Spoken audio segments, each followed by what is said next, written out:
Welcome to another in our series of Kehillat Israel podcasts. This is a recording of Rabbi Amy Bernstein's weekly Friday morning Torah study.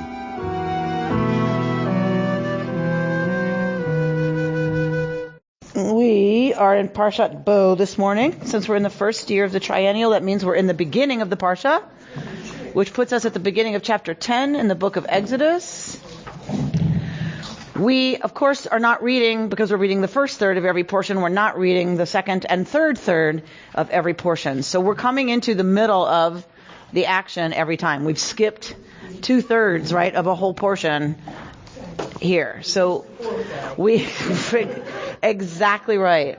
Exactly right. So in this case, the foreplay consisted of plagues. We are entering into the introduction to the last set of plagues. So you have to remember your Passover Seder to remember what happened up until now. And we're jumping in right as Moshe is called to talk to Pharaoh again. And we know what Pharaoh's going to say.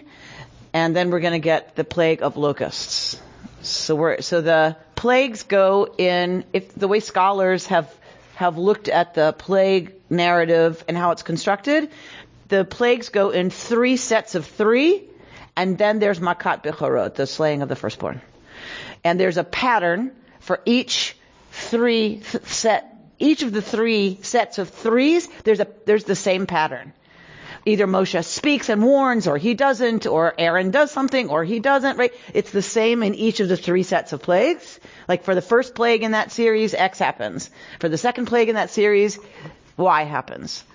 In each set. And then there's the, coup de grace, the slaying of the firstborn, which is its own thing. So that's plague number 10. All right.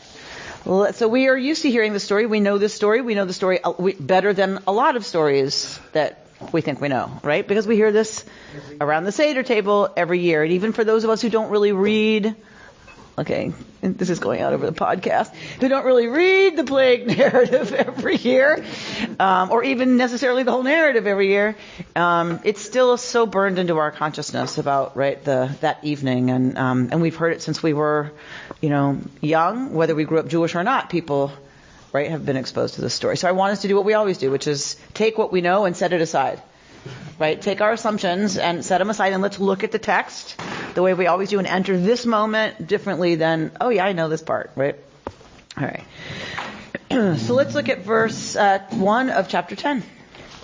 Then the Lord said to Moses, "Go to Pharaoh, for I have hardened his heart and the hearts of his courtiers, in order that I may display these my signs among them, and that you may recount in the hearing of your sons and your sons' sons how I made a mockery of the Egyptians and how I displayed my signs among them, in order that you may know that I am the Lord." So Moses and Aaron went to Pharaoh and said to him, "Thus says the Lord, the God of the Hebrews, how long will you refuse to humble yourself before me? Let my people go that they may worship me. For if you refuse to let my people go, tomorrow I will bring locusts on your territory. They shall cover the surface of the land so that no one will be able to see the land. They shall devour the surviving remnant that was left to you after the hail, and they shall eat away all your trees that grow in the field. Moreover, they shall fill your palaces and the houses of all your courtiers and of all the Egyptians, something that neither your fathers nor fathers' fathers have seen from the day they appeared on the earth to this day." With that, he turned and left Pharaoh's presence. All right. Mic drop. So here we are at verse 1. We're going to spend a lot of time on verse 1 at the end, because a lot of the I always leave you hopefully with a teaching that speaks to, right, another level of understanding this text. And most of the ones I'm bringing you, and I couldn't decide, so I brought you like 3 or 4, are all dealing with the first words of the Parsha. So we're gonna come back to it. Let's note it now, though, what's happening there. So Vayomer Adonai el Moshe. So God says to Moshe, what does God say? Bo el Paro. Go to Paro. Is that what your English says? Go to Pharaoh. Interesting. If Rita Ephros were here, I would pick on her. Because what does the Hebrew say? Oh, L. Which is? Come. It doesn't say go. Your translations have changed the meaning of the word. Right? So it's so important for us to remember that all translations are interpretations. Always. Always, always. It does not say go to Pharaoh.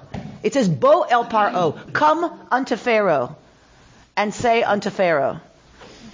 And so even in Hebrew, that is not the normal way you would say that. You would say lech. You would say. You'd say go. Right? So this is where the commentary goes absolutely crazy with what does it mean? Why does it say come rather than go? It seems so, when you're explaining this, and I don't read Hebrew, why would translators do that if it seems so clear? It's so interesting because I think that the sense of the sentence is go to Pharaoh, right? So you could even in English say, come unto Pharaoh and say to him.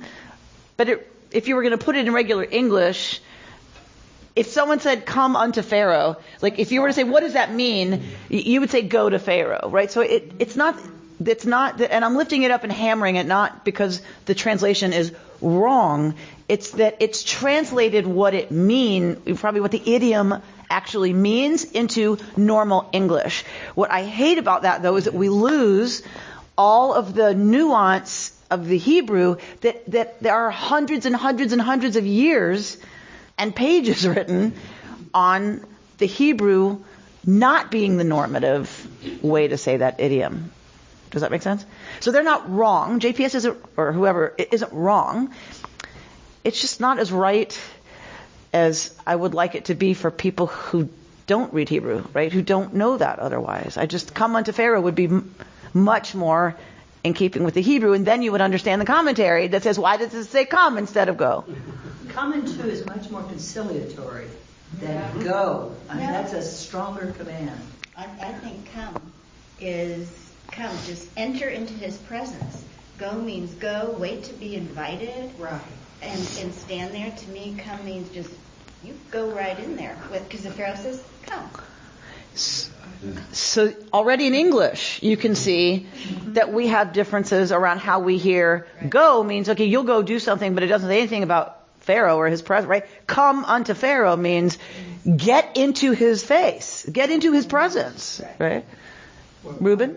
If somebody said to me, come unto the rabbi's office, I would feel that person is already there.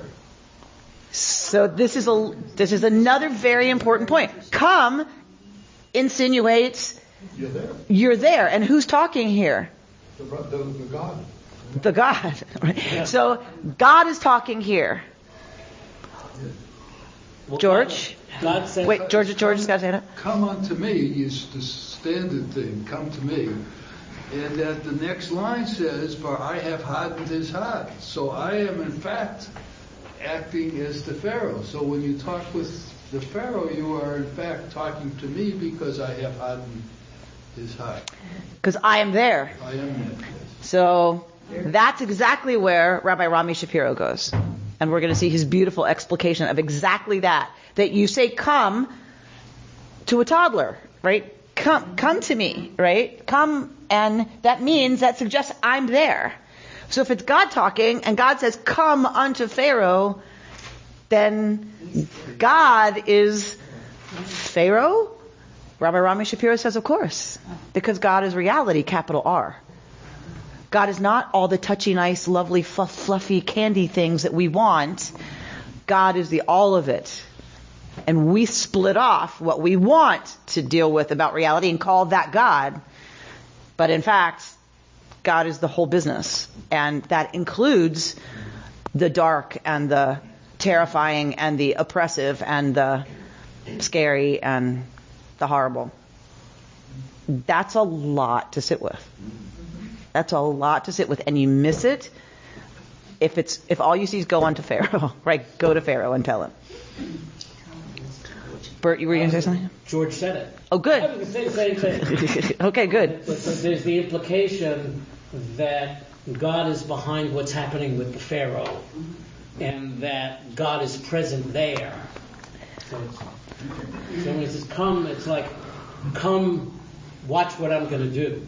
Mm-hmm. With kids, we say, come on, let's go. Mm-hmm. Right? If the come on, go, and saying, come on, let's go. Mm-hmm. And certainly, the character God here is about, come on, let's go. Because Moshe's not exactly been an eager, right, partner in this work. Like he's now with the program, but Moshe's not been eager of it. So when do you say come on to a kid? It's when the kid is dawdling. Well, at least in my experience, that was a lot of when I said it a lot. Come on, right? So it's when they're dawdling. It's when they're not with what your agenda is, which is to get moving or to hurry or to, right? And clearly God has all along in this story has had a sense of urgency about Moshe getting on with it. Like, come on. We got things to do here. I have a question as to who's there. Who's there? Because at the end it says, with that he turned and left Pharaoh's presence. It doesn't say they. Meaning Moshe and Aaron? Right. We get to switch back and forth a lot in the plague narrative between Moshe and Aharon or just Moshe. This is probably one of the remnants of the tension between the Mushite and the Aaronid clans. The Aaronid clans would have insisted on it was Moshe and Aaron. The Mushite clans would have only had Moshe be there. So we have some textual leftovers. Yeah, this is the first time that, which probably just shows my ignorance, that God is making it more difficult for the Israelites to leave Egypt because he has taken over the Pharaoh's mind and has hardened it. So why? Well, it's another test. A test for whom? Moses. How does it test Moses? Because he has to go, and it's more difficult for him to talk with the Pharaoh. So what? But the text tells us, God admits why God is doing this. Oh, right? Verse 2. Oh, that he wants to show his power. Yes. Right? So that you may recount. So it's not, so yes, God is going to show God's power in order that you tell your sons and your sons' sons what I did. So what's the central purpose of God doing this? To show his power. I want to push it past there. Creates continuity. How? By you telling the same story to your sons and your sons' sons, that doesn't just mean your sons and your sons' sons. It's the whole thing. I guess the assumption is you would only be alive, hopefully, to see your sons' sons. But the implication here is every generation. So what is God's point in doing all of this? That God is their God. That God is their God. So the point, as I understand it, the point is y'all are supposed to remember and tell every generation about the exodus from Egypt and the great signs and portents and miracles that happened there. The point is zikaron, is remembrance, is the telling. That's the point. That's certainly the point of the Seder. And it worked. Right? We are doing it. That this right here, telling your children and your children's children this story is what 90-something% of Jews do. It's the only thing that about 95% of Jews do. Well, that's one lesson we learned. They don't light Shabbos candles. God knows they don't come to shul. Like that is not, what do almost all Jews do? This. It was incredibly effective. I'm not speaking for the events. I'm speaking for the injunction to tell the story of the events. Whether they happened or not is, of course, not something I'm terribly concerned about. It doesn't matter to me. What happened is mythic. This story happened for us as a people mythically. And we eat it every year. We eat the story every year. There's the message. Go through the stomach. Go through, if you're Jewish, go through the stomach. It's Food and Jews will show absolutely part of it. So in that sense, that's the point, is that we will tell this to the generations after us, and what that does is creates an active sense of memory that it happened to us, right? We are told, Ke'iluhu, right? Yatzah mi Mitzrayim. We're to consider ourselves on the night of the Seder as if we ourselves left Mitzrayim, left Egypt. Not a story about somebody else. We're supposed to tell it and feel it and taste it, right? When we're around my table, I always say, take enough maror that it hurts. Don't wimp out and like put it in a little, tiny little on the corner of the matzah and load it with charoset. It's cheating. It should hurt. Like, we're supposed to experience, right, that. The theater of it is that we ourselves went out from Egypt. And that creates continuity, that creates a narrative of belonging, of shared experience that is supremely powerful. It is supremely powerful. The Seder also includes the sons, the 4 sons. I mean, that story is repeated over and over during the Seder. Absolutely. And actually here is where we get some of that language. We get... Rabbi, would you more sister going to say that they may know the children, so that they may know, rather than you may know? Right? Right? And it doesn't say that. Right? And in order that you may know I am Yod He Vav He. Right? And here Moshe, because it's in the singular in the Hebrew, Moshe becomes the personification of the people Israel. Well, it could be you, but I'm saying it should be they rather than you, that the children may know. Correct. Right? So it's very obvious that this is done for the people who are going to do the telling. And then, by the way, it's also including the daughters, too, In the Green Book? rather than saying that your sons may know. Yeah. What does the Hebrew say? Vincha, your son. Well, in Hebrew, ben is child. It's also son. In Hebrew, because Hebrew is a gendered language, it's yeled. I want to have a child. I want to have a yeled. But yeled is boy. But it doesn't mean I want a boy child. It just means the neutral for infant, baby, child is masculine. Right? Unless you want to be sure you're saying boys and girls, then Torah does that sometimes. And sometimes, and so it's, my communication skills are really not very good by the end of this week. If you use the feminine, it's specific. If you use the masculine, it's inclusive. All men are created equal is not about men. We know it is, but it isn't, right? So all men are created equal. If you put all women are created equal, it's saying something very specific that you're not saying if you say all men are created equal. That's the Hebrew. So it's son, and your son's sons. But the Women's Torah commentary wouldn't be wrong to translate it your children and your children's children. English is infected with the same male bias. We have male men, policemen. Yes. So in English you have a male bias. In Hebrew, you actually have a gender issue.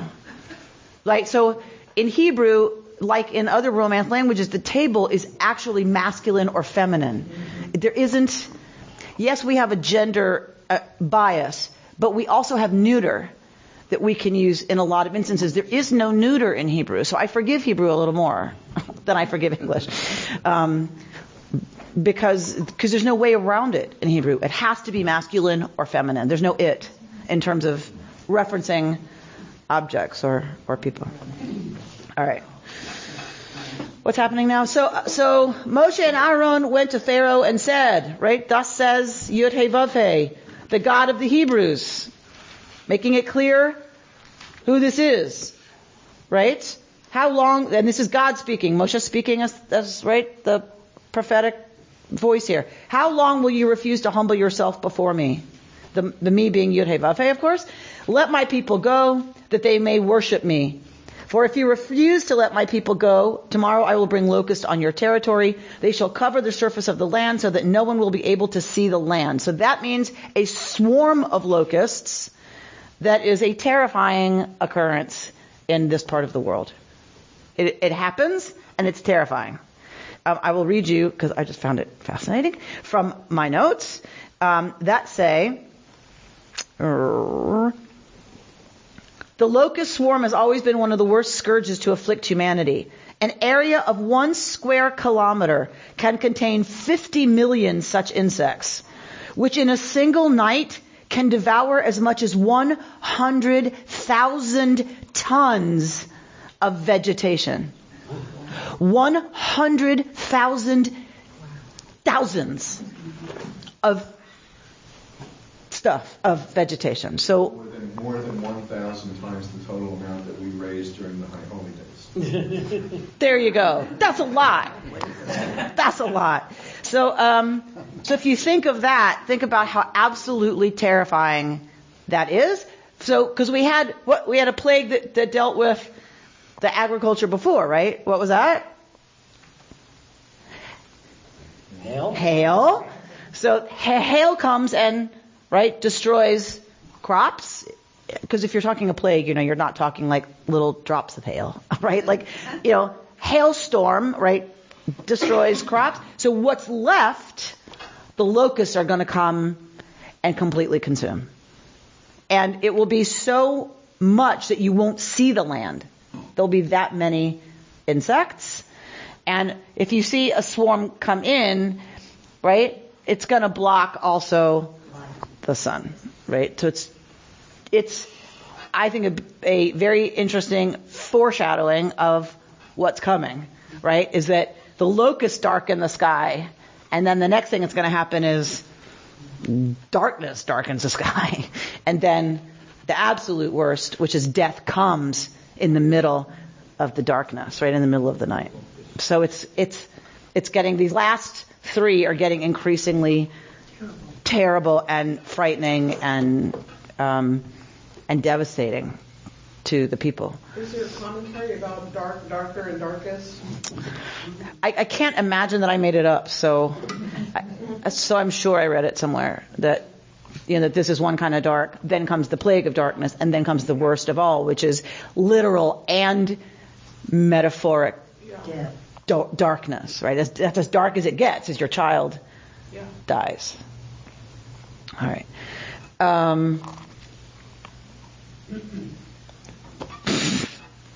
don't know.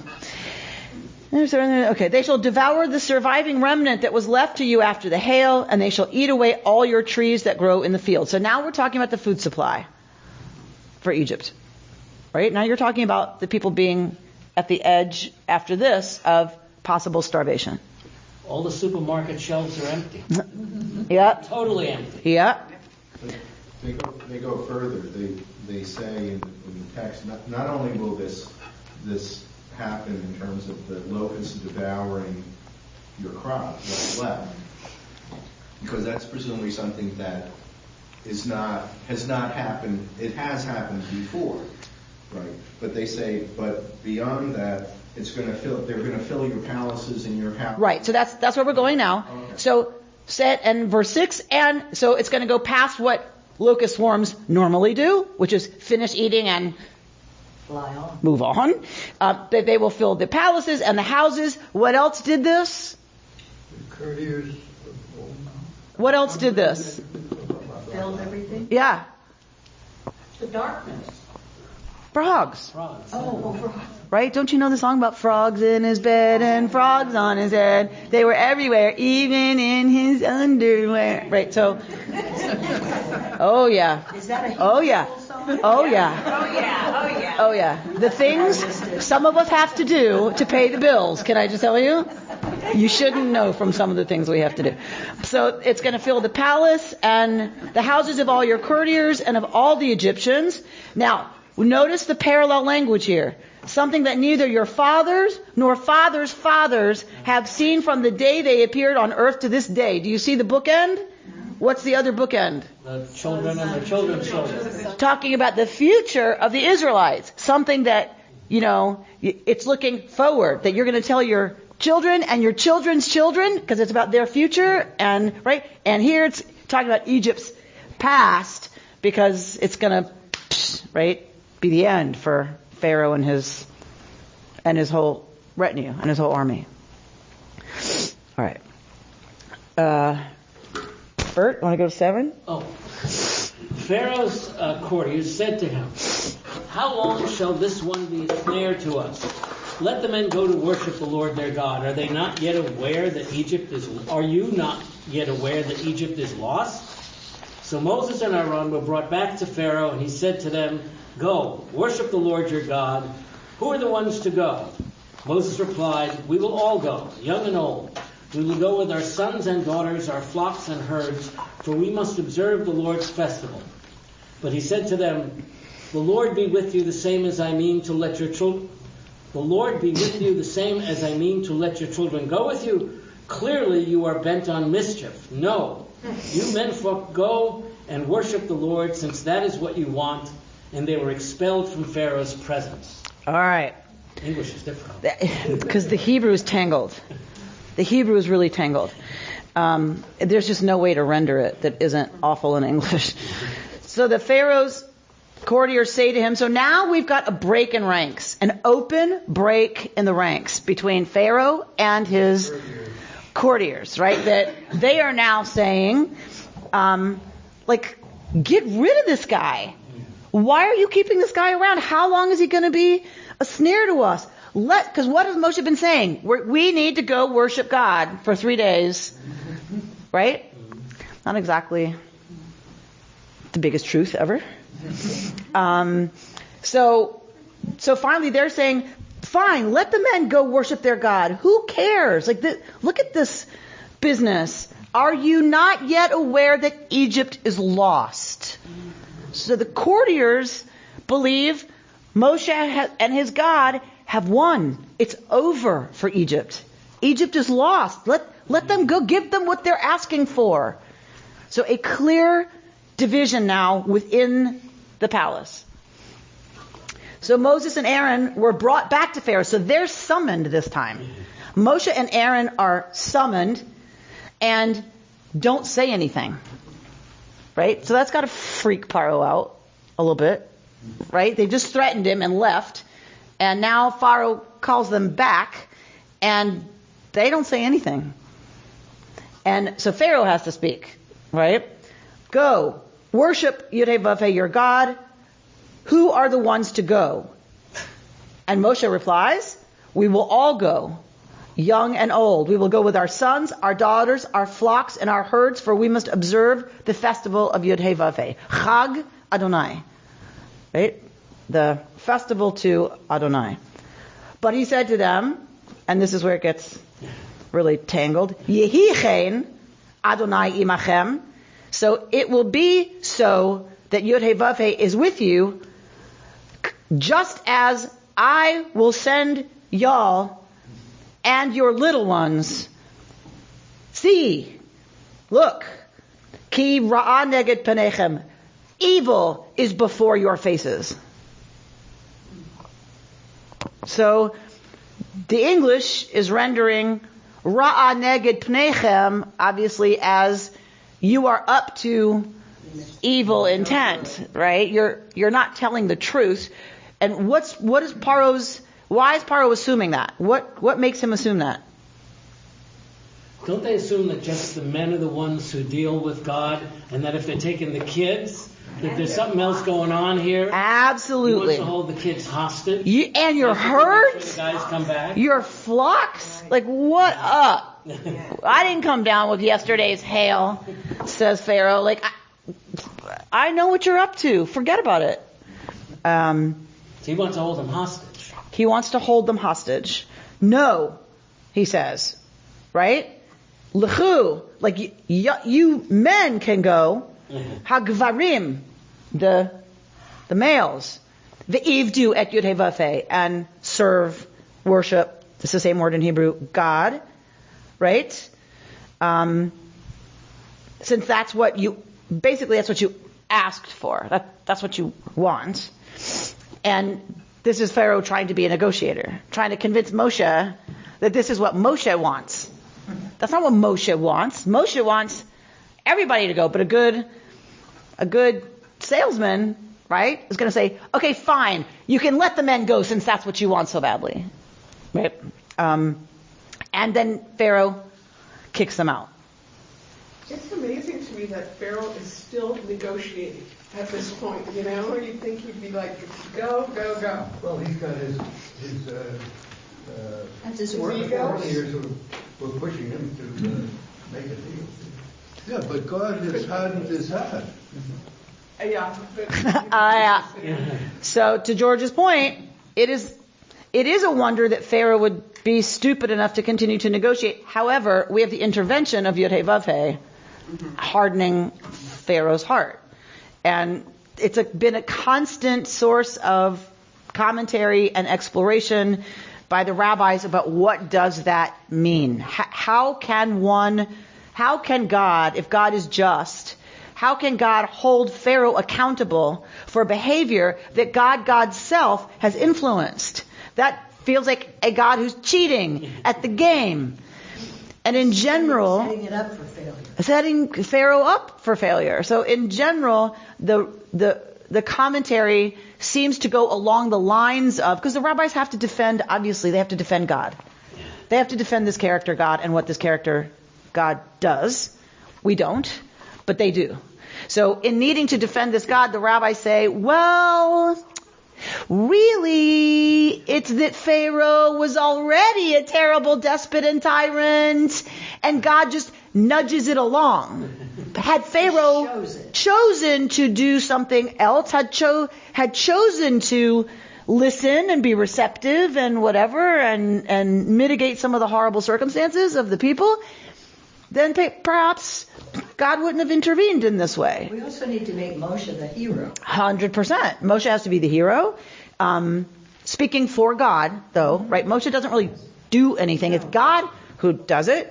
But because Pharaoh didn't, and he was so awful and rotten and evil, right? That's what happens. If that's what you're going to do, and if that's who you are, then the forces of the universe are going to conspire to help you go there. Oh, I hope that's true. Well, but generally what we hope for is not that, right? We hope for tshuva. We are a tshuva-based, a repentance, atonement-based people who says you can always change. The gates of teshuvah are always open. That's generally right, but we have a very different story here. And right, this is not the part we usually choose to go to talk theology, right? Because we're uncomfortable with this and should be, right? It's a problematic God who would harden Pharaoh's heart and then kill him for it. Take advantage of it. All right. Rabbi, can I ask a question? Always, Reuben. I had to ask this one because of last week. But how are they're communicating verbally now. How do they say Yud Heh Vav Heh? That's an excellent question. We don't know. Oh, that's good. The recording has been lost.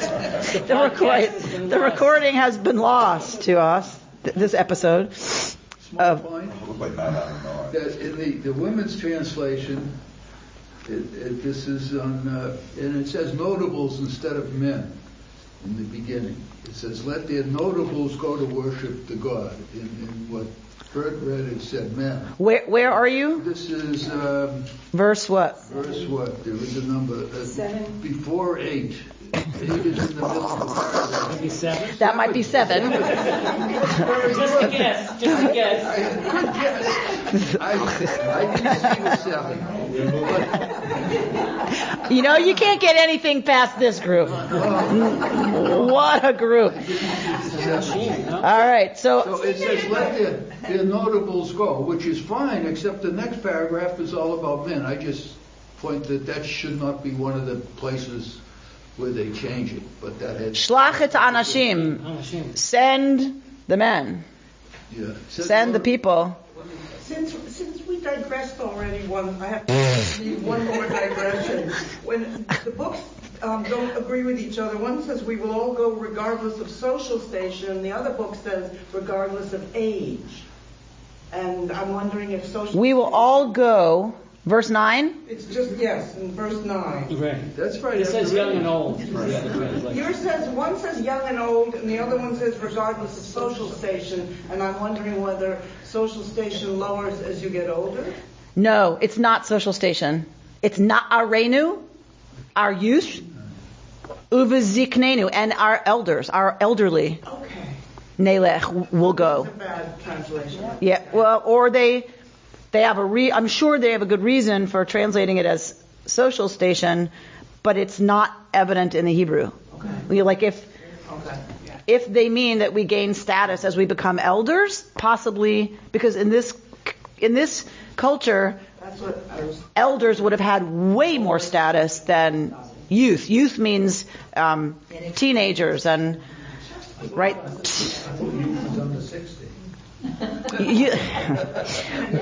We certainly define youth as under 60 now, but back then not so much. You were lucky to make it to 60. So I'm not sure what that's about. All right. So then they are expelled from Pharaoh's presence, and then we know what happens, right? We know that here comes the locusts, right? We get the locust swarm, and the next thing we're going to get is the plague of choshech, the plague of darkness. For how many days is the plague of darkness? 3 days. Why is it 3 days?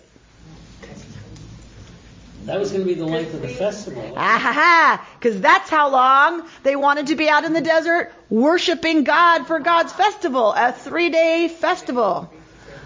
So you didn't give us the 3 days? No worries. We're going to give you something for 3 days, right? And if you like this stuff, there's a scientific explanation that looks at each one of the plagues and how they relate to each other. And which is fascinating. I did it with you one year. It's very interesting. In other words, they don't pull the plagues out of nowhere, right? These are phenomena that happen in the region at different times. What makes them the plagues and makes it show off God's power is that it happens when Moshe holds his rod up, right? It's not that it's never happened before. So everybody was like, ooh, we can explain on, mysteries of the Bible. We can explain the plagues. It's like, so? You can explain the plagues. So? That has absolutely nothing to do with the story. It would be weird if that stuff had never happened anywhere before. That's not nearly as impressive as soon as Moshe holds his rod, the thing that everyone's scared of the most in the region comes. Right? That's what makes it a powerful proof of God's power. But it is interesting, if you like this stuff, to look at the ways the plagues relate to each other scientifically in terms of stuff like the hail killed crops. Now you've got locusts who are going to finish off the vegetation. That means that the ground is really, there's nothing to hold the dirt in place, right? So when you say the plague of darkness, a lot of scholars go to this is a Hamsin. So if you've been in the Middle East and you've experienced the Hamsin, it is not dark because it's just dark. The sun is still in the sky. Why is it dark? Because particulate matter blows in where the Scirocco and blocks the sun. That dark is like you have to cover your nose and mouth because the dark is caused by stuff in the air. And so if all the vegetation is gone, now you bring in a Hamsin, what's going to happen to it's going to be like completely dark, right? Because there's nothing to hold, if that wind comes, there's nothing to hold the dirt on the ground. So it's going to be a darkness, and the Torah says that they can touch. It's because, if you, again, like this stuff, it's because it's stuff. You can touch it because it's not empty air. It's dark because it's filled with all of this. It's like a sandstorm. It's like a sandstorm. Dust bowls of the 1930s. Yeah, well, even after that. The PBS documentary about the Dust Bowl, you could see I just remember the grapes of wrath. That was enough for me to kind of get it. But that was a movie. No, I read the book. Are you kidding? The movie. I read the book. Needs an oil change afterwards because of the particulates. That's exactly right. It's going to be pretty devastating. All right. So we know, right? We know what happens from there. So we're going to go back and look at our Bo El Paro stuff. You're getting 2 packets. So that one is 2 pages, I think. Look and see, Lynn. Got it? We're going to drop down to the paragraph that says, that you may know that I am Yud He Vav He. All the way at the bottom. This is a single sentence all the way at the bottom, yeah? Yeah. It actually should be in yellow for you. Is it highlighted? Yes. Because our copier copies in color. Whether I wanted to or not. So, all right. That you may know that I am Yud He Vav He. That all may know that Yud He Vav He isn't God. God is an ideal we fashion to make sense out of life. We see the suffering and the pain, and we imagine a God who is above it all. A God who only loves. A God who will redeem us and reward us and take care of us. But this God is not Yud He Vav He. This is human abstraction, not divine reality. Yud He Vav He is not God, not an idea, not anything conceivable by you or me. Not anything we can think about, not anything we can imagine, not anything we can worship or idolize. Yud He Vav He is not anything at all. Yud He Vav He is reality. With all its pain, with all its suffering, with all its injustice. Yud He Vav He is reality. With all its love, with all its joy, with all its genius. What our Torah is telling us is that we must look beneath the obvious, beneath the surface of things, beneath the shallow dualities, and embrace the greater unity. We must see that both Pharaoh and Moshe are in Yud He Vav He, that Yud He Vav He includes both the Redeemer and the Oppressor.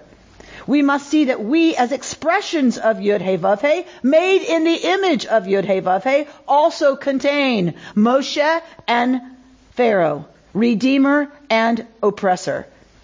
Our hearts, no less than Pharaoh's, are hardened with stubbornness. Our deeds and words, no less than his, enslave and cause needless suffering. And we will suffer for our pharaonic nature. We will bring plagues down upon our houses, no less frightening than those visited upon the house of Pharaoh. But we are also Moshe, also the Redeemer. How can we move from Pharaoh to Moshe? There is only one way. We must come to Pharaoh. We must come to see that he is us, dwells in us, has a respected role to play in us, as did the Pharaoh in the Joseph stories, but that he has gotten out of hand. The Pharaoh that no longer remembers, right? The Pharaoh that no longer knows Joseph. We must come to embrace Pharaoh as a part of ourselves and ourselves as part of Yud He Vav He. We must free ourselves of dualistic notions that pit a good God and good me against the evils of everyone else. We must come to see that evil is a part of both Yud He Vav He and myself. And that the only way to handle evils is not to deny it, but to come to it, own up to it, take responsibility for it, and do our best to channel its power for the good. A profound teaching by a rabbi who stands by this in every single case, always. That we don't get to ask why cancer. We don't get to ask that, because if you are going to talk about Yud He Vav He, then you're also talking about cancer. You don't get to pick. Rami Shapiro is hardcore in his theology. Reality, capital R. We don't get to pick from that and say, this is God, this is not. We don't get to do that, says Rami. If we believe, Moloko Haaretz Kavodo, that all the world is filled with God's kavod, it's everything. It's everywhere. It's no thing. It's beyond things. It's beyond our categories of good and bad, right and wrong. It's all Yud He Vav He. And that means we contain all of it as well. Because we're created in the image of that. So we are both Moshe and Paro. Because if Paro and Moshe are both part of reality, guess what? We are made in the image of reality. At least this one. I mean, this is the one we got. I'm sure there are other ones, but He puts Satan out of a job. I'm sorry? He puts Satan out of a job. Yes. It puts Satan, well, not necessarily, because Satan is part of reality. Right? And Satan is here. Okay. When you're saying the whole world is filled with God's kavod, isn't kavod the word that's used, the actual Hebrew word for hardened? Of course. Yes. So there's a linguistic relationship between Pharaoh's heart is kaved, right? But it also means kaved, heavy, meaning worthy of respect, worthy of honor. And that is certainly God's kavod, right? So even in the Hebrew, there's linkage. And earlier, Moshe talks about he's kaved of sfatayim. He's heavy of mouth, right? So it's everywhere. Absolutely. And we're gonna, Waskow's gonna go there. Art Waskow's gonna go there. I'm thinking that it's very hard to be. You're thinking it's very hard to be Jewish? Indeed. But would you like to say more specifically?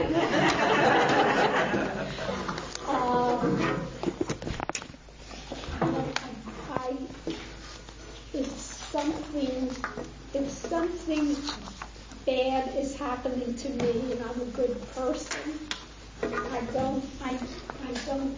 I'm looking for mercy. It seems like a harsh definition of life.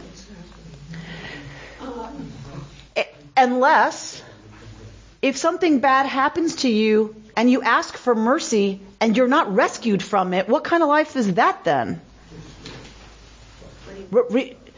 Your child is sick, right, and is not getting better, so it's a better reality to say God didn't answer me? God picked me for this and isn't listening to my prayers and is not taking mercy on me? But that wouldn't happen because I'm a good person. So you then imagine what it's like for me at the bedside of people who are dying, who are not going to get better. I should say it's because they deserve it. What kind of comfort is that? Right? What Rami is saying, it sounds harsh, but I like it much better in terms of a, response to life, which is because the world contains cancer and we get cancer. That's the way it is. Now, what we do in that is up to us. Whether we show up to each other with love and support and kindness and mercy and all those things, or we turn our backs and shun people and because we can't deal with it and it makes us afraid, right? That's where we get to magnify a certain aspect of divinity over another. And that I can see when someone I'm very close to is struggling very hard with something terrible that happened to him recently, and he just can't get over it. And he keeps saying, why is it always me? Why? I'm a good person, right? And I just want to throttle him. I love him and I want to kill him. I'm like, it's not about you. Not everything's about you. It's not about you deserve it or you shit happens. That's reality, capital R. Dogs get run over.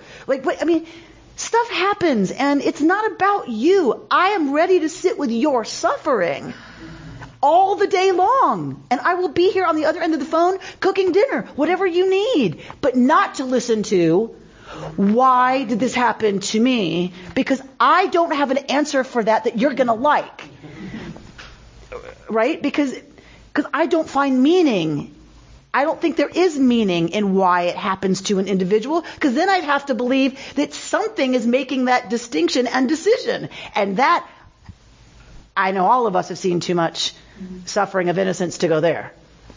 I find it very comforting, on the other hand, having grown up in a society where there was a clear distinction between good and evil, and if you do good, you'll be fine. My mother prayed the last days of her life that I wouldn't go to hell because I'd become Jewish. That has nothing to do with anything, and I find it comforting that if you accept that life happens the way it happens, you're part of that process. I think, on the other hand, regretting that why is this happening to me, it makes me feel like every day I get is so precious. And I don't think that anything that happens to me is any different from anything that happens to anybody else. Why not me? Why not? It happens. And it's just life. And we're alive. And we're still alive. And we still have a chance to do a little part every morning. Moda ani. My version of that prayer I translated another way. Let me get it a little better today. Life is precious. And it happens to all of us in every way. And so the framing questions are what define our relationship to the reality, capital R, right? The framing question is either why me or why not me? How come it wasn't me today? Right. Because somebody else got that phone call that it's stage 4. I mean, somebody got a call that there was a car accident. As we're sitting here, someone's getting that phone call. Why not me? Right? And so it's about our framing questions and our framing narrative that helps us translate reality into meaning, right? And that's our job, right? That's why we have hearts and minds and spirits, Rami would say, is that we're to use them and cultivate them to create meaning in response to reality. And we get a choice. Every single moment we get a choice. And the gift is that we're part of this reality business as consciousness in skins. That's the greatest miracle of all, right? That reality is conscious of itself because of us, in us. And that we're never to take that for granted, or else life just feels like a random, empty crapshoot that, why bother? And I don't mock that. I'm saying that really is one way to walk through life. The other is the one that Judy's so beautifully articulated. It doesn't happen easily. I struggle too. Right? I mean, you've been through the windshield. I have a few times. You've been through the windshield a few times. And when you've been through the windshield, you learn one of two things. Either, life sucks, or how to appreciate what we have. Like, Yitzhak Perlman, that famous story of him, a string broke while he was in the middle of this huge, difficult piece that needed all 5 strings, or however many strings are on a violin. 4, thank you. He needed all 4 strings, and one popped, and he continued to play this really difficult piece on 3 strings, compensating for where the 4th would have, created a different note. And so they asked him afterwards, why didn't you stop? And just wait till you could get another violin. And he had gone up there, of course, crippled from, not crippled, but, compromised physically from his, from polio. And so he stood there and reached for his crutches and said, we play with what's left. They're 2 responses, right? You're crippled from polio. You become this master musician. You can say, look, I need another violin, right? Because I'm not compromising, right? Or we play with what's left. And, the audience was, of course, on its feet and, going bananas when he finished. And because I think everybody in that room got it. They watched it pop. And they knew, you're looking at the physical condition of this man and you realize he's playing with what's left and making this gorgeous, incredible experience for everybody. And that's what happens when people do that, right? We are so deeply moved by the beauty of the experience they create. How does Rami talk about other parts of the Torah? For instance, the Noah story, where God says, everybody's bad, and so I'm going to punish them. I'm going to drown them, except for this good person who gets to go on the ark. How would he talk about that? The same way as this. That how come Pharaoh's going to get tossed into the ocean or the Sea of Reeds and die, and the Israelites are going to go free? Because reality contains both. Reality contains... God contains both. Then how is God making that decision to punish some and not others? I'm a little lost in the question. It's me. I'm sorry. It's my fault. I can't quite understand the question. If God is both evil and You have to come out of the literal meaning of the story. You have to come out of the literal story.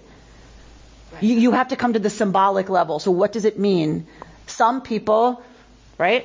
There's an aspect of divinity that results in destruction, in everybody getting wiped out. And there's an element, an aspect of divinity that harbors and protects life. So the question is, how does that divinity in the Bible give this pronouncement? How does it? Rami's not reading it literally. He's not. That's what I'm saying. You have to come out of the literal story about God's deciding this and about that one and putting this here. You have to come up out of that in order to say these are all symbols. We're going to leave the actual linear story of what happens, that God makes a decision about the Egyptians. We have to come up out of that to say these are all aspects of the divine, all of it. And then reality in the world that we live in. And so what is the meaning of this set of symbols being in relationship the way they are? Right? I know it's hard, but it's when you're reading literally versus reading symbolically that Rami finds the power. Right? Come unto Pharaoh. Moshe has to come into Pharaoh. That's here, right? That's not a literal part of the story. In the literal story, Pharaoh's not inside Moses. Pharaoh can't exist inside Moses. Pharaoh's on the throne, right? In the literal story. We have to come out of the literal narrative to go, what does that narrative tell us about life? The phrase come into Pharaoh means it's because Pharaoh's already here. Do you see what I'm saying? But Pharaoh's not literally inside Moses. Robbie came here one time to speak. Yeah. Is there any chance we could ever get him back for a scholar weekend or something? I don't see why not. I would even say, going back to the passage that we read, without the further commentary that we just had, which sort of puts it into how people function, it didn't do enough for me to figure out the meaning of what was there. That's why we're here. And so it was, and of course what you said about suffering and walking through, and I know all that, and I believe all that, and so forth. So I would thank you for taking the time to. I call it job security. That you didn't read this and go there right away is a good thing in my world. That's why I'm coming. That's right. So could we say that another way of characterizing what Rami is saying is that you can't really say God is good or God is evil, because good and evil are human categories. God embodying reality, capital R, there is stuff that happens that makes people happy and causes community form, and that sort of moves things forward.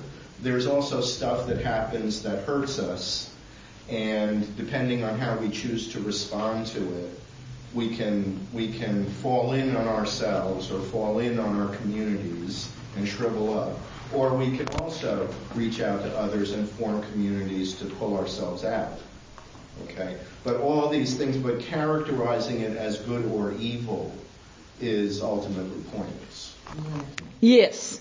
It may not be pointless, but it's at most descriptive of our experience of it. And doesn't help us move forward one way or the other. Unless we want to say we're going to band together to fight what we perceive to be evil.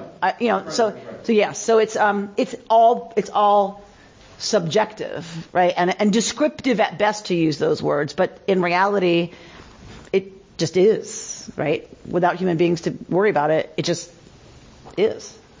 Locusts just eat a bunch of stuff. That's what they do. That's what locusts do. It's not evil. It's not bad. But it's bad if it's your crop that's supposed to feed your family. Now, right, I have a judgment about whether it's good or bad. All right, let's go to Pam's point. Go to the handout that says the Shalom Center. Go to page 2 of 3 of that handout.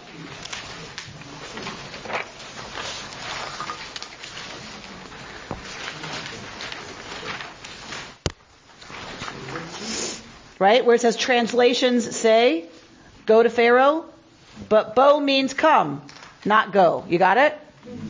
Okay. How can God be saying come unless God is already there, right? To George's earlier point. Already within Pharaoh, saying, come toward me. And God continues, Hikbadati libo, which is usually translated, I have made his, Pharaoh's heart heavy or hard. But the Hebrew root kavod can mean heavy or glorious or honorable or radiance, to Pam's point. Perhaps the English sense of let's skip that. All right, go down to, so the phrase can be read. So the phrase can be read as, I, God, have put my radiance in his, Pharaoh's heart. In other words, come to me, the me who lives hidden inside Pharaoh. Don't be afraid of Pharaoh, and don't be swallowed up by rage against Pharaoh. For what looks like his radiance, his glory, is really my radiance, my glory. Everything he seems to be is simply a refraction of me. For a moment, the glory of the unity of the universe seems to be embodied in him, but it really goes far beyond him. As you, Moses, are already beginning to see, that radiance will soon be fully visible, not in Pharaoh, but in his overthrow, in history turned upside down, or rather turned right side up. And I hope you hear what I'm saying. For us today, this can be a constant, powerful, and crucial lesson. What seems to be an irresistible, dominant power in the world, whether it is a political or economic boss, ruler, corporation, or a personal addiction or obsession, is only a garment of God. And whenever I can see through the garment into the divine glory at its heart, I can begin to free myself. Come to Pharaoh, where I am. Come with both courage and compassion. Together, they make up what today we call non-violent resistance. Shabbat Shalom. You've been listening to Rabbi Amy Bernstein's Friday morning Torah study from Kehillat Israel in Pacific Palisades, California. For more information, go to our website, www.ourki.org.